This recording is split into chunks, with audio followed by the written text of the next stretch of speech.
The next Sunday, Stella came back. The street outside the restaurant glowed under soft amber lights, their reflections stretching across the pavement still damp from an earlier drizzle. The faint hum of distant traffic mixed with the muffled notes of a violin leaking through the doors. The heiress stood there, still, for a moment longer than necessary. The cool night air brushed against her skin, but it did nothing to ease the weight sitting in her chest. Not nerves, not hesitation. It was something heavier, something unfamiliar. Guilt. For the first time in her life, Stella Aubrey Sevillaja didn't walk in like she owned the place. She paused, then stepped inside. Warm light wrapped around her immediately. The scent of polished wood and expensive wine lingered in the air.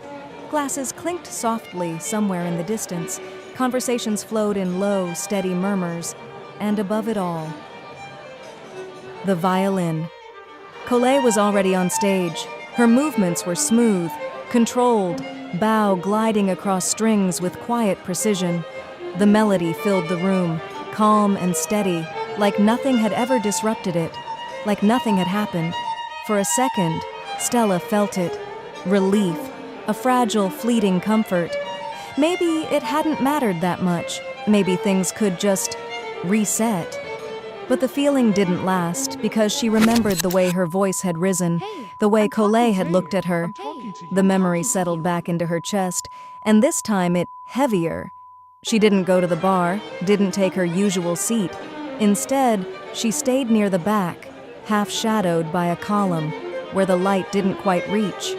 Quiet, still, watching, and not searching for attention, not expecting to be noticed, just present. When the final note faded, the room filled with applause. Warm, easy, untroubled. People approached the stage. Compliments spilled out naturally. Soft laughter followed. Chairs shifted, glasses lifted. Life moved on. But Stella didn't. She waited, let the crowd thin, watched as the energy of the room settled into something softer, slower, until Colet stepped down. Only then did Stella move. Each step felt deliberate, measured and heavier than it should have been. Aiah. Her voice was steady, but quieter than usual. Careful. Aiah turned, and the second she saw Stella, everything changed. Her expression hardened, her posture shifted. With a single word, the air between them tightened immediately. No. The word landed, flat and unyielding. The heiress blinked, caught off guard. I haven't even said anything yet. You don't need to. Aiah moved without hesitation, just one small step to the side, but it was enough. She placed herself directly between Stella and Colet. Not aggressive, not loud, but unmistakable. A barrier. I just want to talk, Stella said, her voice lower now. Aiah let out a short, humorless breath. Talk? Her eyes sharpened. You had your chance to talk. Stella swallowed. That night, Don't. The word cut clean through her sentence. It was sharp, controlled, and final. Aiah stepped closer, lowering her voice. You don't get to walk back in here like nothing happened and suddenly decide you want to fix things. The warmth of the room instantly faded. The background noise dulled. Even the air felt tighter. But the heiress held her ground. I'm not pretending nothing happened. Good, Aiah replied, because I remember it very clearly. Silence stretched between them. Behind Aiah, Colet stood quietly, violin still in hand, listening, not interrupting, but not distant either. She is present and aware. Stella glanced at her, and something in her expression shifted. It turned softer and less guarded. I just want to apologize. Aiah noticed immediately and moved again, blocking her line of sight. You can't. Stella frowned slightly. What do you mean I can't? Aiah crossed her arms, steady and unmoving. You don't get access to her that easily just because you said sorry. The words hit harder than Stella expected. Not loud, but precise. I'm not asking for access, Stella said. I'm asking for a chance to say sorry. And I'm saying no. There was no hesitation, not even softness. Just an answer for a moment. Stella didn't know what to do. That never happened. People don't deny her, not like this, not with them thinking twice.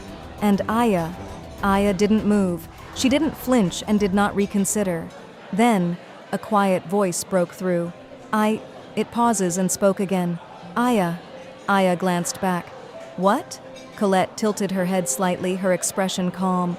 It's okay. Aiah's jaw tightened. No, it's not. She said she wants to apologize, Colet argued. And I said she doesn't get to, Aiah firmly said. A brief silence followed, heavier now and more complicated. Colet's grip on her violin shifted slightly. You're being harsh, Aiah exhaled, and you're being too kind. A faint smile touched Colet's lips. The world needs more kindness. Then she turned, facing Stella fully now. You can say it. Aiah's head snapped back. Colet, it's okay. Aiah reluctantly stepped aside. Just enough. Still not trusting, not forgiving, just space. Stella stepped forward, and for the first time, she had nothing prepared. There was no charm, no confidence, and no control.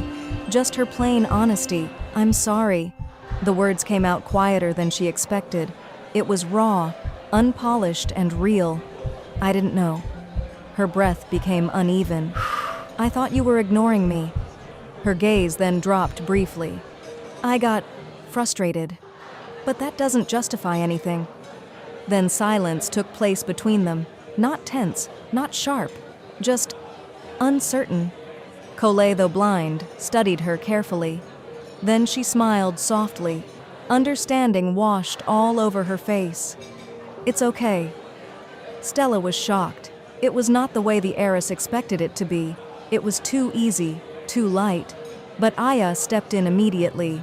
No, it's not okay. Then tension returned. It was subtle, but present. She scared you, Aiah said firmly. She raised her voice at you.